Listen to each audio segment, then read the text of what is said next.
Hey, what's up, guys? Vous écoutez Growing the Pack. Je suis votre animateur Julien Bournival, puis si vous êtes ici, c'est parce que vous avez compris une chose. Un autre niveau est possible. Un autre niveau de vie spirituelle, relationnelle, émotionnelle, financier. Un autre niveau est possible et c'est votre devoir d'essayer d'y accéder. Maintenant, vous pouvez continuer à blâmer votre boss, la lune, les étoiles si vous voulez, mais il n'y a rien qui va changer tant que vous déciderez pas de changer. Let's fucking get it! Hey, what's up, guys? Bienvenue à un nouvel épisode de Growing the Pack. Aujourd'hui, j'ai avec moi Maggie Simon. Je l'ai bien prononcé. J'étais correct? Ouais. Good. Je suis vraiment honoré de t'avoir sur le podcast avec nous. De un, la conversation qu'on a eue avant le show était débile. D'habitude, je parle vraiment plus longtemps que ça pour être in the zone, puis ça a vraiment connecté, fait que ça va vraiment être cool. Mais au-delà de ça, t'es la mentor de la blonde à la femme, en fait, à mon meilleur ami, à mon partner. Il m'a tellement parlé de toi, de ton mari aussi. J'avais tellement hâte de pouvoir mettre un visage sur le nom. Puis mes expectations sont vraiment 100% accomplies et même plus. Fait que pour ceux qui connaissent pas Maggie, dans le fond, Maggie, c'est une sommité dans son domaine. Tu as fait le Paris Fashion Week, New York Fashion Week aussi. Tu as coiffé dans des salles bondées de gens qui te regardaient. Qui regardait la goutte qui coulait par... Ah, pas toi! Toi, t'as jamais été stressé. Okay. Non, je suis pas, heureusement. T'es chanceuse. Je le cache bien. Puis, écoute, c'est une sommité. T'as gagné des concours. T'as coiffé des célébrités. T'as coiffé la royauté. Ouais. Il manque rien que moi à se faire coiffer. Est-ce que tu coiffes des hommes? Je coiffe à des... C'est correct, si tu veux, je te On the mettrai side? sur ma liste de VIP. Là. Ah ouais? OK, parfait. C'est surtout pour ça que je fais des podcasts, en fait. C'est pour être capable de me magasiner des affaires de même extra, là, tu sais. Fait qu'écoute, je suis vraiment content de t'avoir. Je pense que j'aurais pu continuer pendant des pages et des pages sur tous tes accomplissements, mais je préfère laisser l'audience le voir à travers ta personne, ton histoire et tes accomplissements. Fait que Maggie, comment ça va? Ça va super bien, Julien. Merci pour cette belle introduction en Ouais. passant. C'est bien Je suis fait? vraiment contente d'être ici aussi. Ouais? Good. Très bien fait, merci. Good. Est-ce que Louis t'avait parlé un peu de moi? Parce que moi, il m'a vraiment parlé de toi. Il t'a pas parlé de moi, hein? Ben oui, il m'a parlé de toi. Il t'adore, Ah. il dit que t'es génial, ton podcast est écœurant, puis comme de fait, là, ça me le prouve aujourd'hui. Parfait. Merci, Louis, je t'aime. Chanel aussi, je t'aime en passant. Je vous aime les deux, vous êtes adorables. Fait que, Maggie, comme je dis tout le temps, le segment Against the Odds, c'est parce qu'au Québec, on a la mauvaise perception où les gens qui ont du succès, ils ont soit été des riches héritiers, ils ont gagné à la loterie, ou c'est des crosseurs. Hein? Puis si t'es pas les deux premiers, t'es le troisième. Pour vrai. Trop vrai, puis c'est fou, hein, parce qu'à chaque fois que je dis ça, peu importe le domaine des gens à qui je parle, là, qu'ils soient des athlètes, qu'ils soient des artistes, qu'ils soient des entrepreneurs, coiffeurs, n'importe quoi, tout le monde me dit « Wow, c'est vrai, c'est tellement vrai qu'on a cette mentalité-là. » Puis je trouve ça dommage, moi, qu'on ait cette mentalité-là au Québec. Le but du podcast, la mission, c'est d'être capable de changer cette mentalité-là. By the way, guys, justement, si vous trouvez que le contenu qu'on donne, il y a de la valeur, likez, subscribe, partagez ça, envoyez ça à des amis. C'est en changeant la perception, une personne à la fois, des gens qui vont peut-être être capables de changer la perception des gens au Québec. Bref, moi, ce qui m'intéresse de savoir, c'est qu'est-ce qu'il y a derrière le succès et l'aura de Maggie Simon? Oh, very nice. C'est une très bonne question, Julien. Mais ça, c'est c'est sûr que ça touche beaucoup de points, là. Oui, ça touche beaucoup de Puis, points. On va y aller très large, puis après ça, on va y aller très restreint. Puis je suis vraiment d'accord avec ce que tu dis, là, tes 3 points que... Surtout au Québec, là, j'ai remarqué beaucoup. Je sais pas pourquoi, puis c'est vraiment dommage parce qu'il y a tellement de talent ici. Puis les gens sont pas vus à leur pleine valeur, leur plein potentiel. Faut vraiment sortir du pays puis devenir international pour finalement être reconnu. Ce qui est dommage, mais bon, c'est la réalité. Puis ça te fait travailler plus fort pour en arriver où ce que tu en es aujourd'hui, puis pour être reconnu en tant que tel. Je suis curieux. Quelle nationalité? Moi, je suis d'origine libanaise. Libanaise? Ouais. OK. Ah, je connais une couple de mots arabes. Barakallahu fik. Oh, t'es cute! C'est Tu bien, connais hein? les bons mots. Je connais les bons mots. Oui, non, j'ai que appris les bons mots. J'ai que... Ah, les autres sont moins bons. Je vais les garder pour un autre moment. Habibi, peut-être? Ouais, Habibi. Habibi. J'ai pris... Heiji Dabab Zerba. OK, ça doit être marocain. Ouais, c'est marocain. C'est très, très, très marocain. Ça veut dire, viens ici tout de suite. J'ai appris aussi, je ris, cours. Non? Ça doit être marocain. C'est marocain. Ah, je m'excuse. La seule chose, c'est que pourquoi c'est différent, c'est que dans la langue arabe, je te dirais, il y a tellement de différents dialectes. Ouais. Puis, il y en a qui sont vraiment plus... parce que c'est différent. Si tu ne l'as pas appris, on ne comprend pas nécessairement. Alors que des fois, comme le dialecte libanais, je te dirais... Souvent, tous les pays arabes le connaissent parce que à cause des chansons, à cause des films et tout. Puis est-ce que c'est plus proche de l'arabe littéraire? C'est plus doux aussi, je te dirais, un peu. Okay. C'est plus doux, fait que c'est plus facile à comprendre. Okay. Donc, c'est plus facile pour eux de nous comprendre que des fois... Moi, justement, je vais travailler beaucoup au Maroc. Puis, ça m'a pris du temps avant de les comprendre. Ah ouais? Ça m'a pris beaucoup de pratique. Mais maintenant, je comprends mieux, mais encore. Mais pourquoi je te posais cette question-là? C'est parce que... ma théorie, c'est pourquoi au Québec on a cette mentalité-là, c'est que notre passé judéo-chrétien de on est des pauvres pêcheurs puis on n'a pas le droit au succès, puis si tu as du succès, tu devrais te flageller, de un. Et de deux... T'es allé loin. Mais c'est ça quand même. À l'époque, tu sais, les Québécois n'avaient pas le droit d'avoir du succès, de chasser le succès, c'était de pêcher, de vouloir ça. En fait, t'as pas tort. Puis je te dirais à quelque part que ça n'a pas vraiment changé. Ça n'a pas changé aujourd'hui. Mais à cause de la mentalité du gouvernement, de la façon qu'il opère, comment un gouvernement veut que tu sois... Excuse, je vais t'élaborer ça vite, là, non, okay? Parce que là, on rentre vraiment en détail. Ah, j'aime ça. Vas-y. Notre gouvernement ici veut que tu sois un employé. Il va t'encourager à être un employé, à suivre, à être un peu comme plus... excuse-moi de dire, comme un mouton, de vraiment faire ton 9 à 5, de payer tes taxes, d'acheter ta maison, puis de... Ils veulent pas que tu investisses, ils veulent pas que tu fasses plus d'argent qu'eux, ils veulent pas que tu réussisses dans la vie. Donc, on n'est pas dans une société, un gouvernement qui va encourager la mentalité d'entrepreneuriat et de faire plus d'argent. Ils vont vraiment plus encourager d'être un peu monsieur, madame, tout le monde, parce que c'est eux qui veulent avoir le contrôle. Entièrement d'accord avec toi. Puis ça fait même que les gens qui ont du succès ont tendance à avoir peur de le montrer. Ils le cachent. Ils sont quasiment gênés d'avoir du succès. Aussi parce qu'il y a trop de jugements qui sont portés. Je trouve au Québec, les gens se jugent beaucoup entre eux.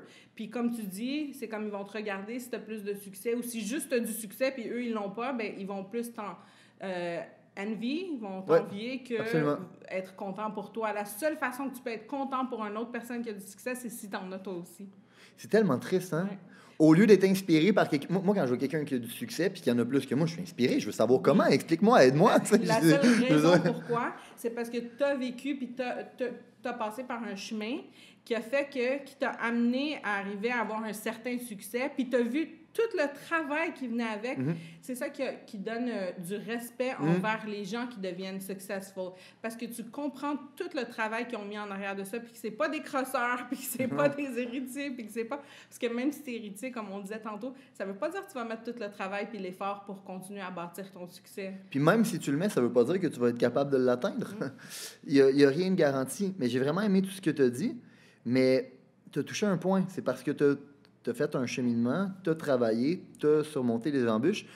Ton chemin, à toi? Mon chemin à moi, ça a commencé vraiment à un jeune âge, je te dirais. Dès que j'ai fini le secondaire, puis je n'étais pas la meilleure au secondaire, tu sais, vraiment style... I feel you. I feel you. J'ai fait 8 écoles secondaires différentes, OK? C'était une catastrophe. Tu sais, genre, tu passes sur le cul, Ben, c'était ça. C'est sûr, j'avais des matières que j'aimais plus, que je réussissais plus. Puis c'est bizarre parce que les mathématiques, j'aimais bien ça, je sais pas pourquoi. Puis je faisais des trucs enrichis, puis ça n'a rien à voir avec mon domaine maintenant. Mais des trucs comme français, pour quelconque raison, c'était tellement compliqué. Je te feel. Moi aussi, j'étais vraiment bon en mathématiques, mais français, mon Dieu que j'ai... C'est complexe, la langue française. C'est complexe. Ben, c'est... Moi, je dis qu'on crosse des mouches. Puis les expressions québécoises. Ah, elle est pas pire, celle-là. Ouais, mais tu sais, mais tu vois l'image, là, tu sais, c'est inutile, là. Qu'est-ce que tu fais, là? Ça sert à rien, là. C'est ça. Fait que secondaire, ben, je savais déjà que, bon, j'avais un certain talent manuel, puis je savais que j'étais plus artistique, puis que j'allais performer avec quelque chose que je travaille dans un domaine plus créatif, plus que des créations manuelles que sur papier. Puis, tu sais, dans mes bouquins et tout. Puis c'est là que j'ai su, dès que j'ai fini le secondaire, je suis rentrée dans mon DEP en coiffure, parce que c'est ça, si tu veux rentrer dans le domaine de la coiffure ici, ben tu fais un DEP, c'est un diplôme d'études professionnelles. C'est rien de spécial, pour être honnête, c'est vraiment, tu apprends la base de la coiffure. Puis après, c'est à toi de décider à quel point tu vas élaborer dans ton domaine. Est-ce qu'il vous poussait à vouloir élaborer? Est-ce qu'il y avait cette... Pas du tout. En fait, comment on élabore, c'est avec l'éducation. Dans le fond, tout ce qui est formation, training, education, ça c'est... L'éducation après. Exactement. L'éducation plus avancée après, que toi, tu vas devoir prendre de ton temps, de ton sacrifice, de ta volonté pour vouloir aller plus loin dans ton développement, dans ton cheminement.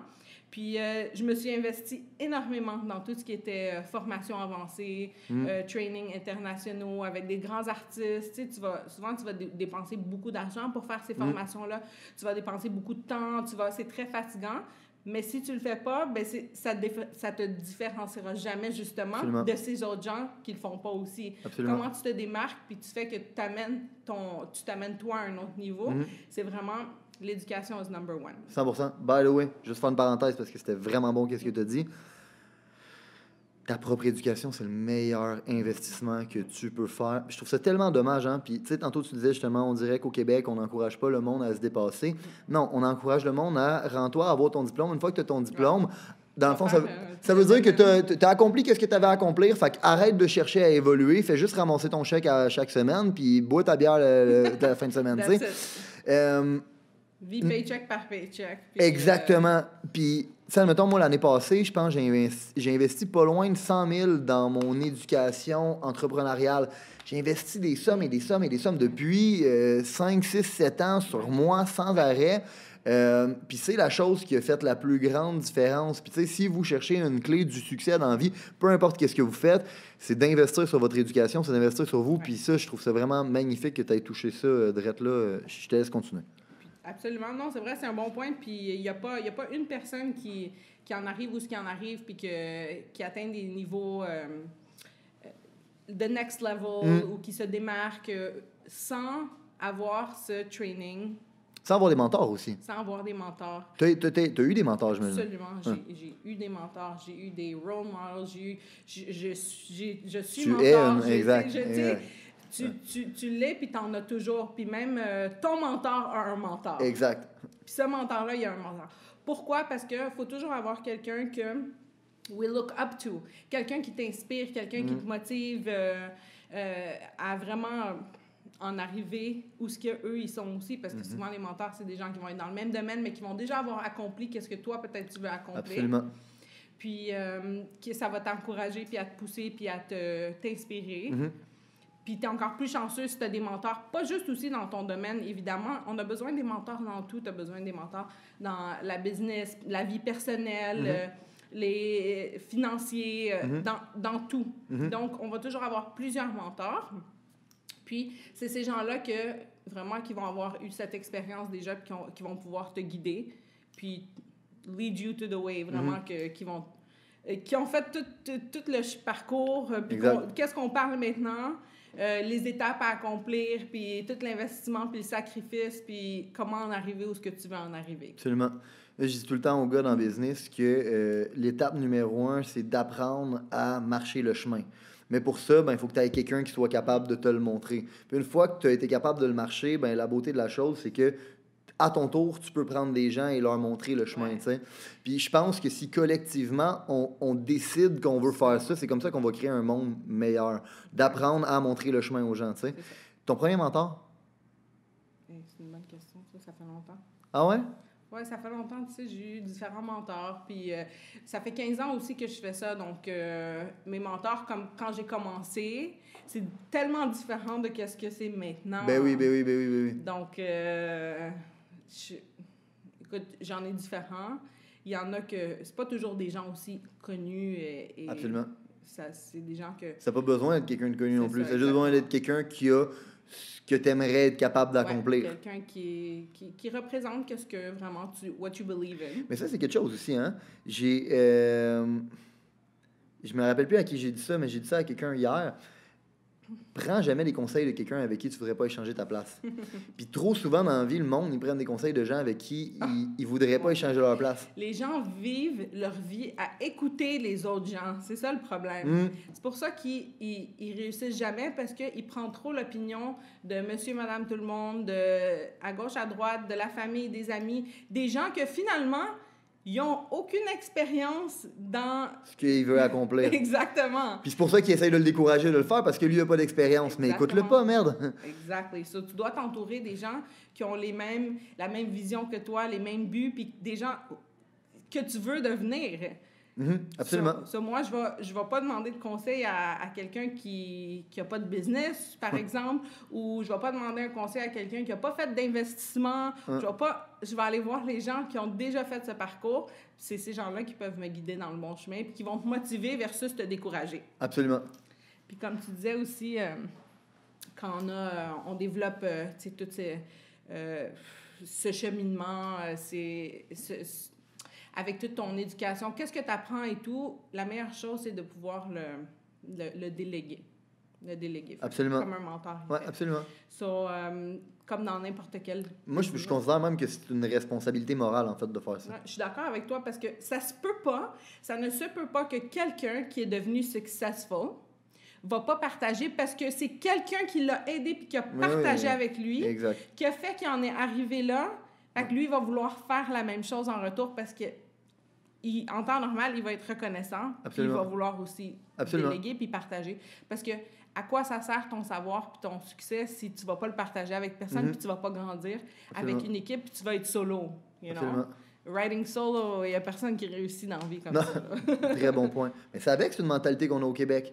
On veut garder les secrets pour nous, on veut garder les affaires pour nous, on veut pas partager. Puis je trouve ça tellement dommage, parce que je pense que c'est d'avoir... c'est un manque de vision. C'est un manque de vision, je pense, de faire ça, parce que si tu as moindrement de la vision, tu comprends que c'est en aidant les autres qu'éventuellement tu vas pouvoir t'aider par toi-même. Parce que si tu aides les autres, tu aides la société. Si tu aides la société, tu vis dans une meilleure société. Qui veut pas vivre dans une meilleure société? On veut tous vivre dans une meilleure société. Fait qu'en bout de ligne, aider les autres, c'est t'aider toi-même. Ou même, peut-être même pas la société, même ton entourage rendu là, parce mais que la société, ça va être long avant que tout le monde comprenne. Je suis un peu idéaliste, je m'excuse. Je suis un peu idéaliste. Moi, je te ramène trop réaliste. Là, c'est parfait, pour c'est moi, parfait.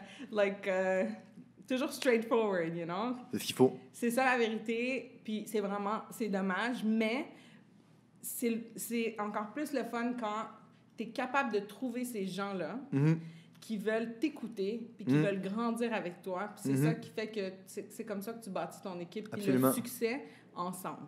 Absolument. Tu comprends? Yeah. Je te file. On revient en arrière un peu. Fait que tu as commencé ton école, puis ça a-tu été une illumination pour toi de quand tu es arrivé là? T'as-tu fait comme... C'est fou, je m'en rappelle encore. Ah ouais? OK. Je pense que c'était une journée ma première journée ou journée de porte ouverte, là, whatever it was. Je suis rentrée, puis j'avais comme des papillons dans le ventre. J'étais toute excitée. Sans même avoir coupé de cheveux encore? Sans même avoir touché un ciseau. Genre, j'étais excitée, comme, oh my God, like... Je sais pas comment, puis c'est vraiment quelque chose que tu ressens, qui est naturel, puis que quand tu sens ça, that's it. Tu sais que c'est pour toi, tu es dans la bonne direction, you know? Don't fight it, don't go against it. Essaye pas de dire, ben non, ça va pas fonctionner, ça va pas réussir. Quand tu as une passion, puis tu as de la volonté, tu vas mettre le travail dans ce que tu fais, tu vas réussir dans la vie. Entièrement d'accord avec toi. Je l'ai senti tout de suite. J'ai adoré ça dès la première seconde. Puis, j'étais jeune, fait que j'ai fait une école de coiffure qui était 1 an et demi versus, il y a des écoles qui sont 6 mois, par exemple. Okay. J'ai vraiment pris le temps de m'impliquer, de pratiquer plus. Oui, exactement. Okay. Donc, mais dès que j'ai fini, vraiment, j'avais même... quand tu commences dans la coiffure, tu commences comme assistante. Puis, j'avais fait ça, mais je pense que je l'avais tellement en moi, puis je comprenais tellement bien déjà, puis je sentais que... Parce qu'il y a beaucoup de salons aussi dans lesquels tu vas travailler. Quand tu es assistante, là, ils te traitent comme, je m'excuse, mais comme de la merde, là. Puis c'est vraiment, ils t'aident pas, ils te guident pas, c'est comme si they undervalue you. Ce qui bafoue complètement ce qu'on parlait tantôt en termes de tu veux avoir des mentors puis qui t'aident puis qui t'apprennent. C'est ce que tu as besoin en tant qu'assistant. Continue, Puis ça a donné que les salons que j'ai travaillés, finalement, c'est comme ça qu'ils traitaient. Puis, j'ai jamais vu un futur ou un potentiel ou personne vraiment qui aidait pour grandir puis pour en arriver où ce que tu veux. Fait que j'ai pris mon propre chemin, puis je suis vraiment commencé on my own. J'ai commencé comme coiffeuse dans un salon. Puis ça a vraiment pris... écoute, c'est sûr, tu vas mettre le temps. Puis dans le temps, il n'y avait pas d'Instagram puis de Facebook. Là. Bâtir ton nom, ta réputation, ta carrière, c'était vraiment de bouche à oreille, donner des cartes d'affaires, attendre que le monde arrive, qu'il réfère, aller te promener. C'était dans un centre commercial. Tu sais, vraiment parler écoute, sortir dans des événements, dans des restaurants, parler au monde, vraiment, là, the good old-fashioned way. Fait qu'il y avait encore plus de travail à faire là, dans le temps. Là. Maintenant, tu poses des photos, une coiffeuse, ça fait 1 an qu'elle fait ça, elle peut avoir une clientèle juste parce que, OK, ben tu vas montrer des belles photos, par exemple. Est-ce que tu es capable aussi de deliver?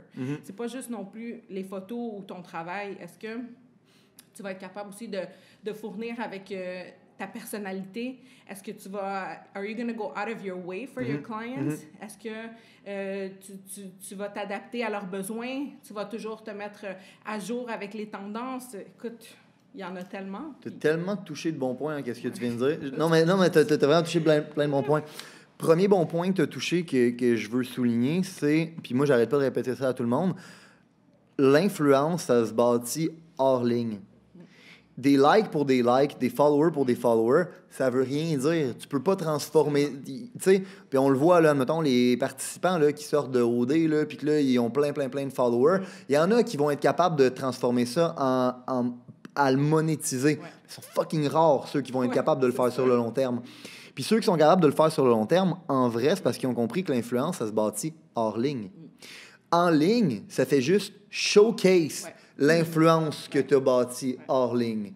Puis, justement, le monde notre génération dans laquelle on vit en ce moment, j'ai l'impression qu'ils se concentrent tellement à juste avoir des likes, à avoir des followers, à avoir des ci, à avoir des ça, mais sans nécessairement deliver le résultat, qui sont incapables de bâtir leur influence. Mais ça a l'air les deux. Non, je suis d'accord.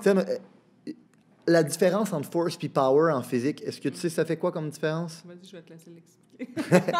Non, mais ça a l'air les deux, moi, ça a changé ma vie. Force, en physique, c'est quelque chose qui pousse. You force your way into something, OK? Fait qu'admettons, moi, dans la business, faire du cold call, faire du door-to-door, c'est quelque chose que tu vas forcer, OK? Power, ça attract. Ouais. Mais pour bâtir du power, ben ça prend du temps. Puis c'est ça, selon moi, l'influence. C'est que si tu as pris quelqu'un sous ton aile, puis tu l'as aidé, puis cette personne-là, après ça, ben elle en a parlé à quelqu'un d'autre. Cette personne-là est venue travailler avec toi, tu l'as pris sous ton aile, puis tu l'as aidé. Mais tu es rendu à 2, 3, 4, 5 personnes qui parlent de toi, puis qu'ils propagent ton influence. C'est comme ça qu'à un moment donné, mais ça l'attire. Absolument. Puis ça prend du temps. Ça prend... C'est ça l'affaire. Shit takes time. Tu vois, ça revient un peu à... Bon, quand j'ai commencé, il y a 15 ans, puis où est-ce que j'en suis maintenant. Puis là, tu vois, sur les réseaux sociaux, par exemple, tu vas voir mon Instagram, wow, les gens, ils voient Maggie Seman, ils se créent une image, ils voient le résultat, ils voient le succès, le fame, mais ils voient pas tout le travail derrière. 15 ans. Ouais, 15 ans, puis attends, dans ces 15 ans-là, jusqu'à aujourd'hui, je travaille encore comme une folle, puis... Mais oui. C'est des années et des années, des heures et des semaines de sacrifice. Tu commences tôt, tu finis tard, des 15 heures par jour, des 7 jours semaine, pendant des années. Ouais. Pourquoi? Pour bâtir ton nom, ton image, ta réputation. Mais avec ça, tu peux mettre le travail, mais si tu sais, une cliente, par exemple, maintenant, tu regardes mon Instagram, OK? Si j'aurais pas bâti une bonne réputation, puis ça serait juste des belles photos. Des belles photos. Puis une belle page de profil, fake, dans le fond. Ouais, parce que finalement, behind the scenes, c'est fake. Ouais. Ben, les gens, ils parleraient pas de moi comme ils parlent aujourd'hui. Fait que si, admettons, comme des clientes, par exemple, on va prendre des clientes comme exemple. Une cliente va montrer à son ami mon Instagram. « My God, t'as-tu vu cette coiffeuse? » Oui, j'ai entendu dire qu'elle était vraiment bonne. Ouais. Mon amie est allée la voir, elle était vraiment contente. « Ah ouais, finalement, j'ai entendu parler de toi de 8 personnes différentes, puis ils t'ont toutes aimé. Fait que le niveau de satisfaction de la clientèle, là, tu le reach rendu là. Pourquoi? Comment?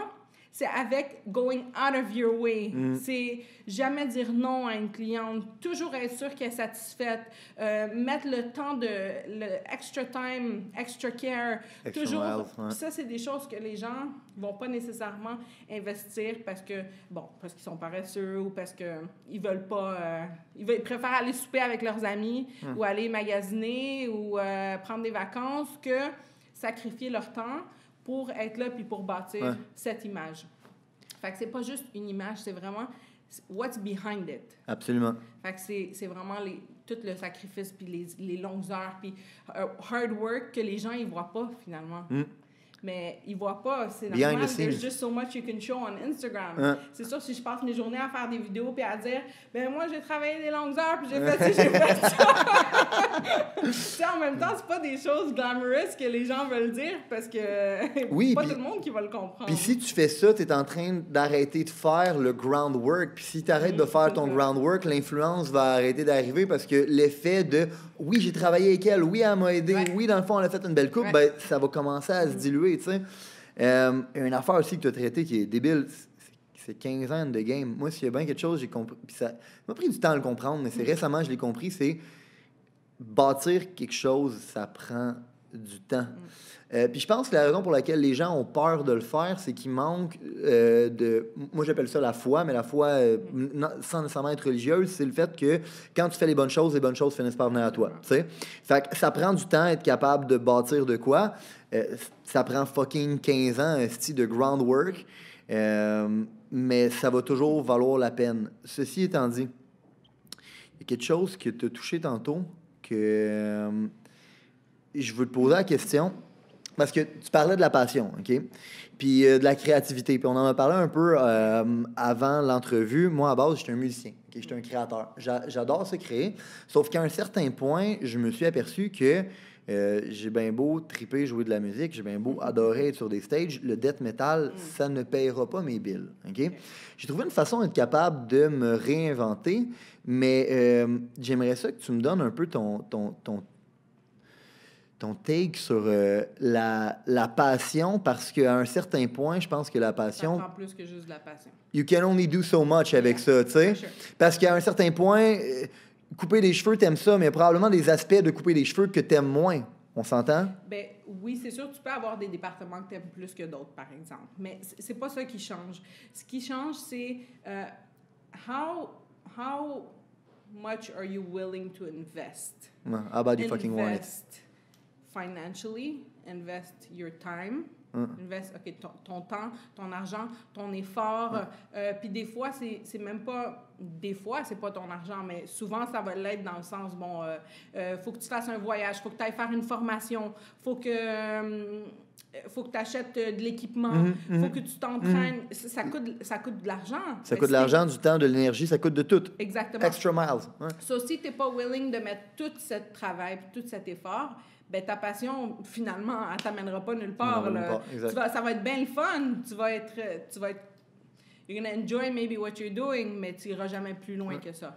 How do you take passion to the business level or to the next level? Ben, c'est sûr que quand ça vient à business, ça, c'est une autre game.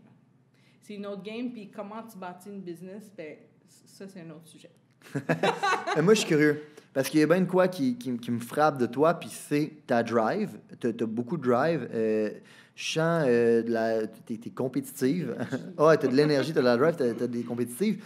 Tu disais justement, oui, avec la passion, you can only do so much, mais en bout de ligne, c'est qu'est-ce que tu es prête à investir? Qu'est-ce qui t'a poussé à vouloir investir? Pourquoi tu es autant prête à sacrifier? Parce que, moi, je dis tout le temps, peu importe qu'est-ce que tu vas faire, il y a un prix à payer.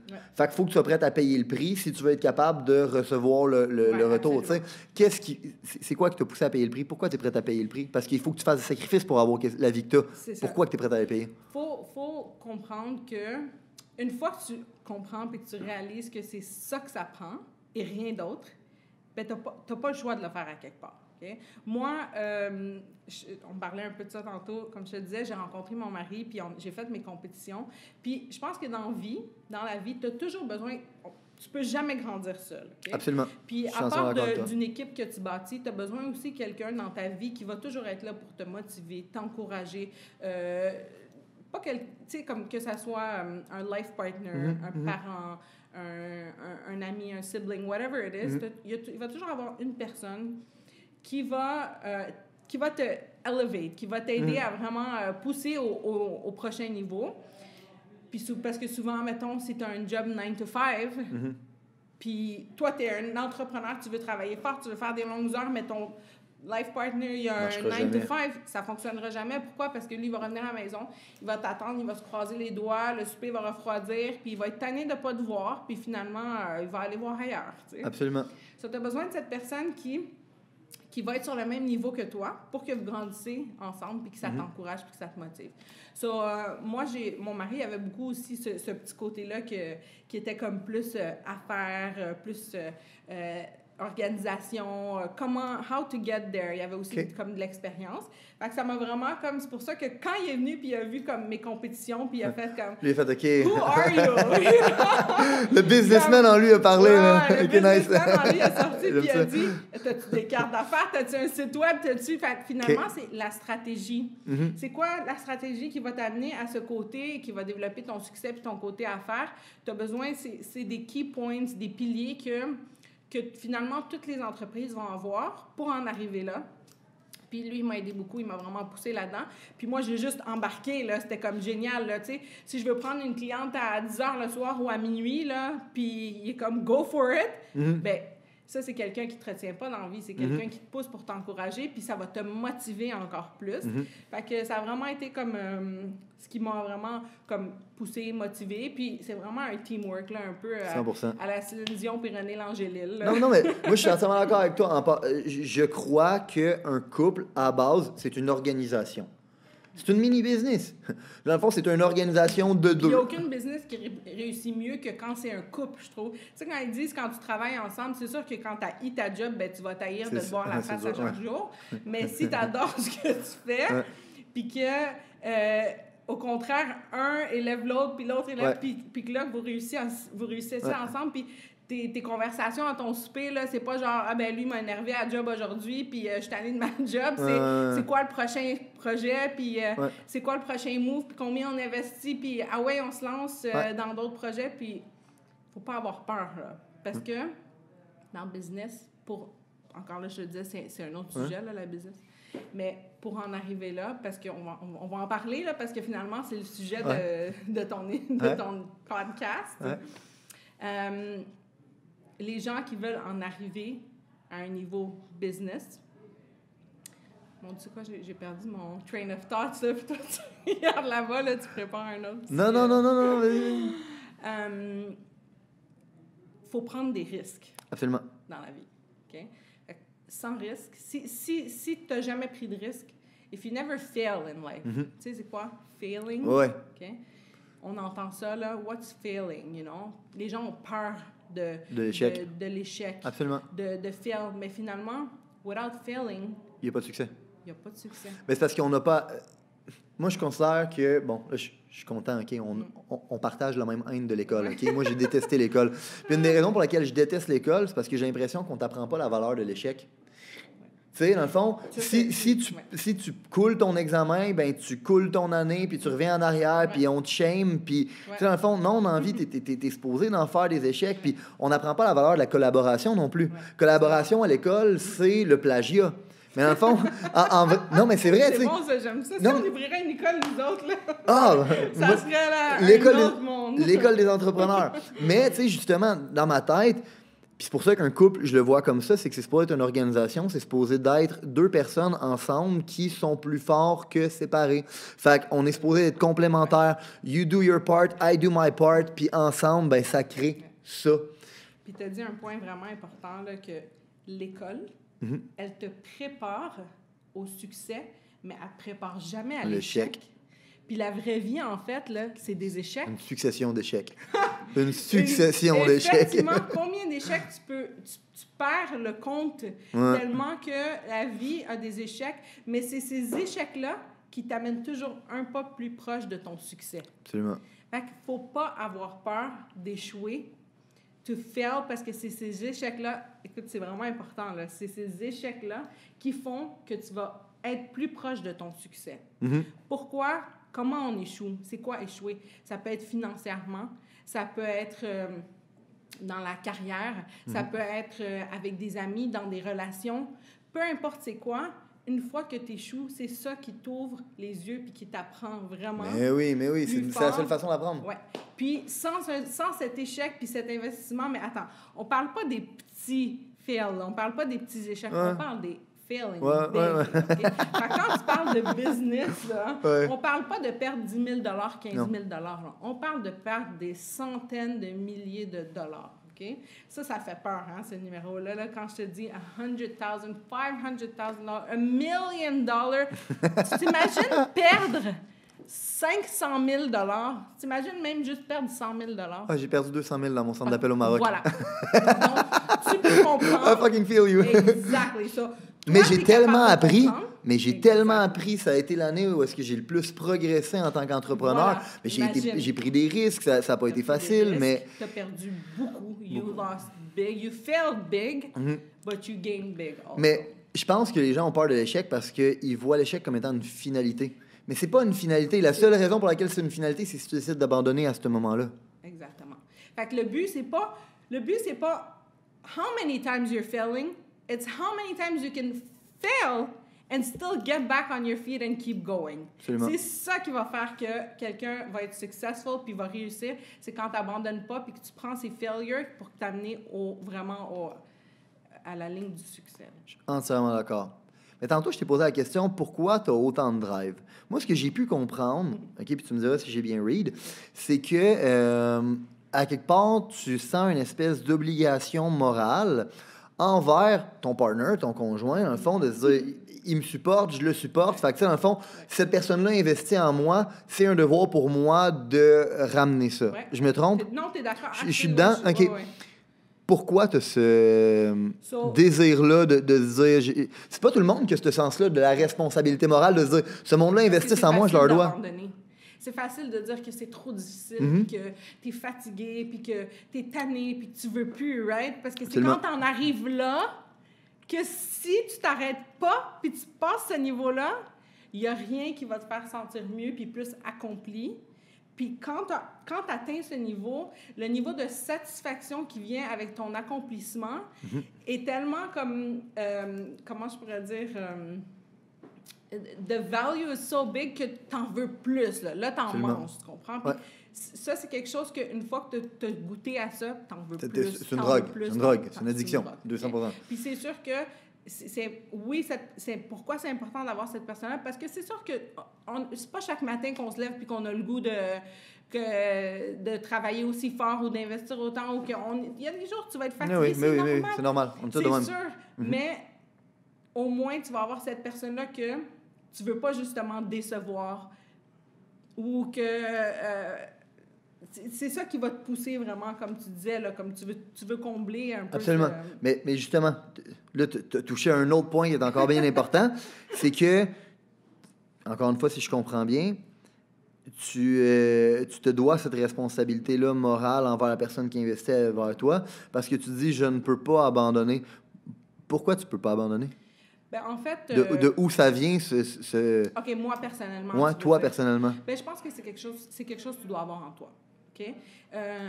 Un entrepreneuriat, leadership, businessship, c'est pas des choses que tu peux vraiment... Ça s'apprend pas. Ça s'apprend pas parce que tu peux pas pousser ça sur quelqu'un qui veut pas, qui croit pas en ça, qui va pas se donner. Tu comprends? Ça, c'est quelque chose que tu dois avoir en toi, numéro 1. Okay? Est-ce que tes parents l'avaient? Je pense que, en fait, mon père, on est venu, quand on est venu du Liban au Canada, moi, je suis née au Liban, mais j'ai grandi ici. Là. J'avais 1 an quand je suis venue ici. C'était pendant la guerre des années 80. Okay. So, imagine... Est-ce que toi, tu as vécu la...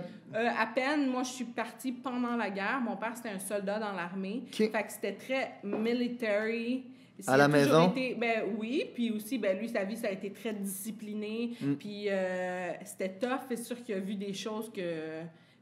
des gens verront jamais de leur vie. Puis, ça fait des traumatismes, ça, c'est ça. Oui, mais ça fait que aussi, tu pars d'un pays puis tu t'en vas à un autre pays étranger avec des enfants dans tes bras, puis tu risques ta vie, tu sais pas si tu vas mourir en t'en allant de là, puis écoute, tu arrives dans un autre pays avec quelques dollars dans tes poches, qu'est-ce que tu vas faire? Ben, tu vas travailler comme un petit fou pour pouvoir provide for your family. Fait que c'est sûr que moi, j'ai toujours vu mon père qui a travaillé des longues heures, des 6-7 jours semaine. Peut-être que c'est à quelque part ce petit côté-là que j'ai de lui. Oui, parce que moi, ce que je vois, c'est que ton père, la raison pour laquelle il a pris tous ces risques-là, c'est parce qu'il sentait qu'il y avait une responsabilité morale envers sa famille. Absolument. Puis moi, nous, on est 5 enfants en plus dans la famille. Okay. Ma mère, c'était à la maison, puis raise the kids, un peu old school là, quand même. Nice. Es-tu la plus jeune ou la plus vieille? Je suis dans le milieu. Je suis le middle child. Là. Peut-être aussi que ça a rapport parce que je suis la seule qui est comme ça dans ma famille. Toutes mes sœurs n'ont pas ce côté, je pourrais dire, entrepreneuriat que... Ça a pris du temps avant qu'ils comprennent ça aussi. Tu sais, quand on dit ta famille, tes amis, les gens doivent comprendre parce que c'est tellement différent de tout le monde. Parce que la vie, 99,5% des gens vont être un 9-to-5 job, vont vivre la vie qu'on a appris à l'école, que le gouvernement il veut que tu vives.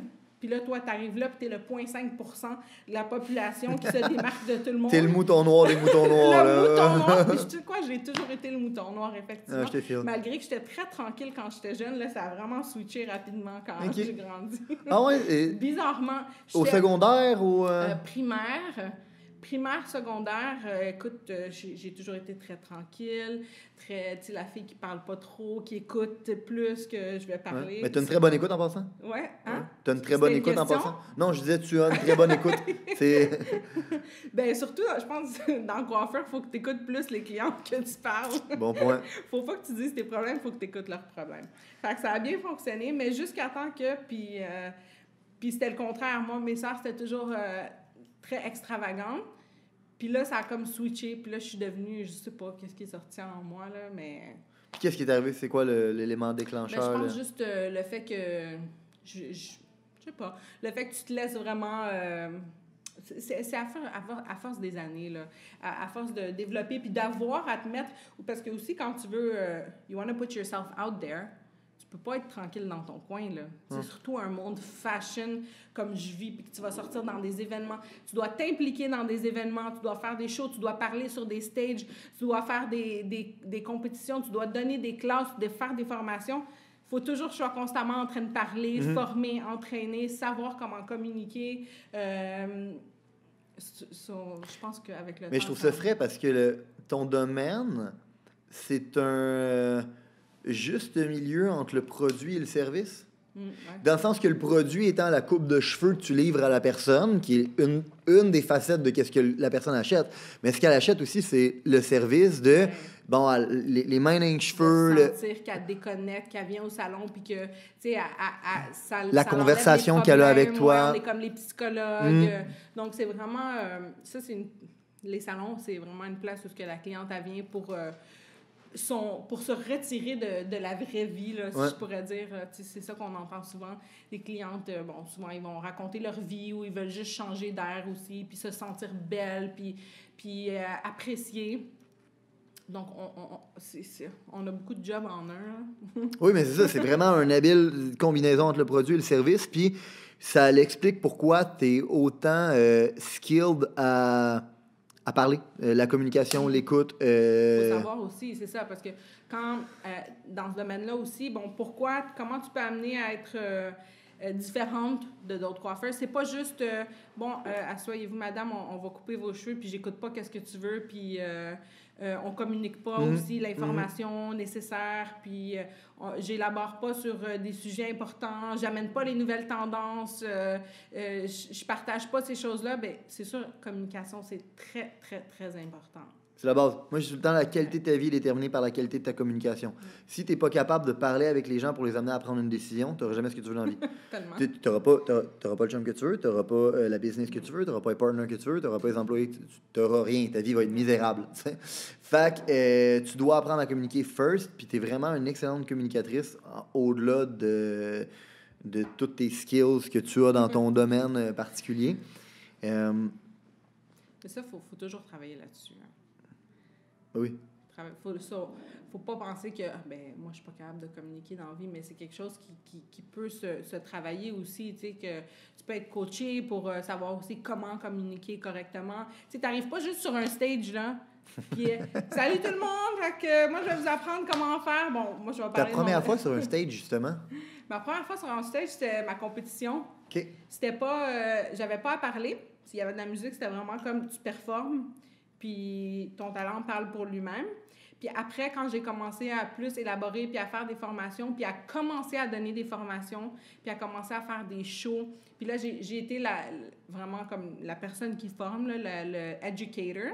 C'est là que j'ai commencé à parler, puis à donner des formations, puis à commencer à m'impliquer aussi pour faire des shows sur les stages. Puis j'ai fait des compétitions sur des gros stages aussi, où il y avait des milliers de personnes, puis one thing leads to another. Absolument. Puis c'est toute cette expérience, puis ce temps, puis cet investissement, puis cette pratique qui a fait que j'ai été capable d'arriver un jour sur un stage devant 5000 personnes puis parler confortablement. Tu sais, tu peux pas prendre quelqu'un qui est nouveau dans le domaine puis le mettre là puis dire « Go, là! » Excuse mon chien dans le... C'est comment... It's nerve-wracking. Ben oui. Surtout si tu sais pas qu'est-ce que tu fais, où tu t'en vas, quoi dire. Fait que le skills de la communication est très important pour être à l'aise, mais surtout quand tu es très à l'aise aussi avec ton produit puis ton éducation, tu es capable de parler aussi confortablement. Fait que si tu n'as pas de formation puis de confiance puis tu sais pas, tu n'as pas les bons termes, le bon vocabulaire aussi, ben ça sortira pas bien, c'est sûr. Ça vient vraiment de la confiance que tu as envers tes skills puis ton expérience. Ça, c'est toute l'expérience. C'est les années de to get there, le temps que ça a pris pour en arriver là. Puis maintenant, je voudrais savoir qu'est-ce qui a amené Maggie. Je commence, je coupe des cheveux, je m'en vais sur des stages, je compétitionne, à la businessman. Ouais, le côté business, tu vois, ça je trouve, comme je te disais, un businessman, businesswoman, leadership, c'est quelque chose que tu dois avoir en toi. Okay? Tu l'as toujours eu en toi. C'est ça. Puis, c'est quelque chose que tu vas développer avec le temps, mais comment tu vas savoir que tu es quelqu'un, par exemple, qui est un leader, qui est un businessman, qui est un entrepreneur, ben ça va être l'employé, je peux dire le mauvais employé. L'employé là, qui ne suit jamais les règles. Est-ce que tu te retrouves là-dedans un peu? J'étais mauvais, j'étais le pire. Ah. OK? So, l'employé qui ne veut jamais suivre les règles, l'employé qui a toujours des nouvelles idées, qui veut toujours s'impliquer, l'employé qui va travailler plus longtemps, celui qui va qui va vraiment se démarquer de tout le monde. Fait que, si tu te reconnais comme en tant que cette personne-là qui n'est pas le follower, qui est vraiment un leader, ben c'est là que tu sais que tu as l'entrepreneuriat en toi, puis que you're made to be a business person, businessman, leadership, businesswoman, puis que t'es pas juste un follower, but you're going to be a leader. But leading comes with a lot of responsibilities, you know? With great success comes great responsibilities. C'est pas le père de Spider-Man. Spider-Man, that's right! Bravo! Mais oui. Moi, je dis tout le temps que leadership, c'est une responsabilité, pas un gateway to privilege. C'est Grosse responsabilité. Énorme. Énorme parce qu'il y a du monde qui te font confiance, il y a du monde qui te suivent, il y a du monde qui suivent tes calls. Tu vas devoir prendre des décisions qui vont...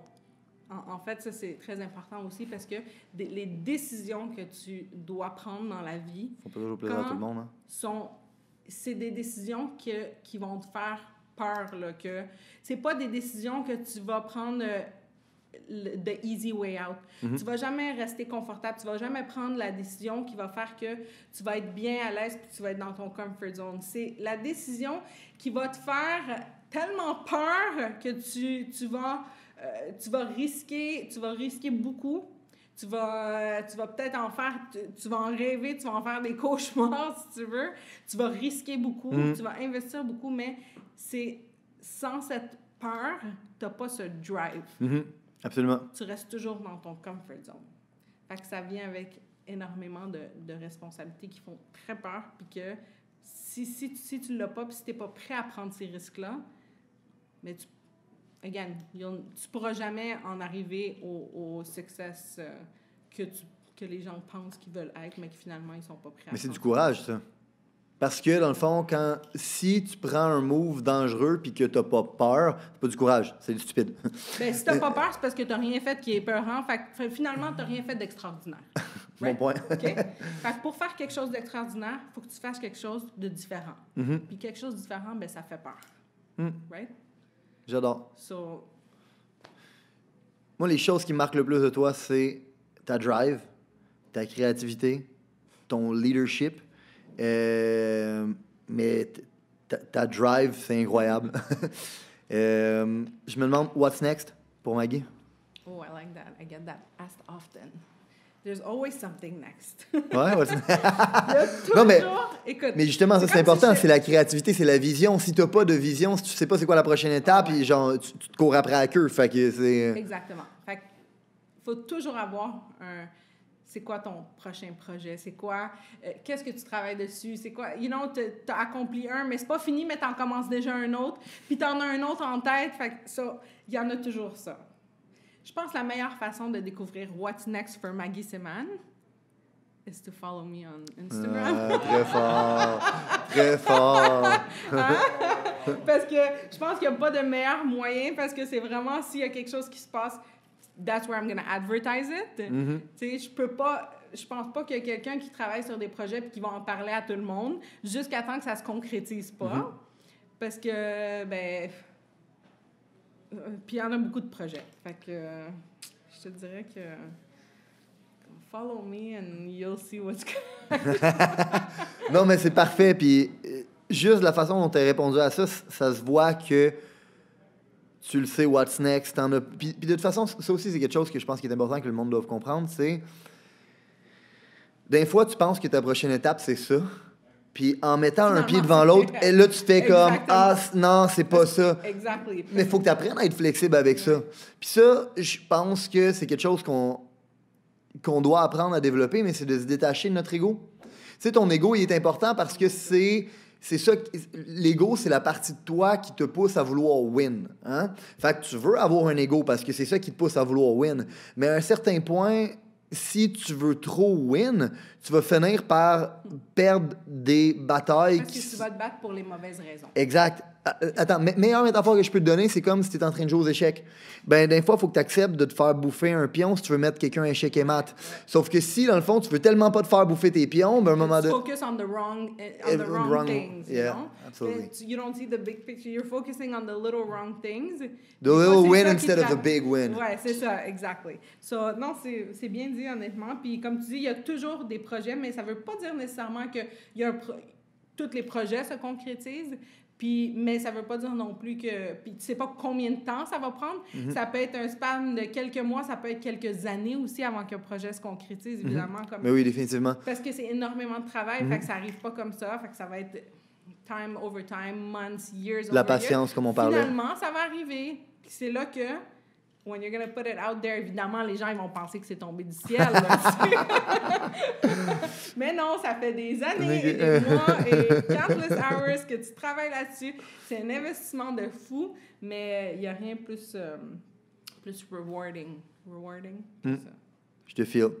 Maggie, je te remercie d'être venue sur le podcast. J'ai apprécié la conversation.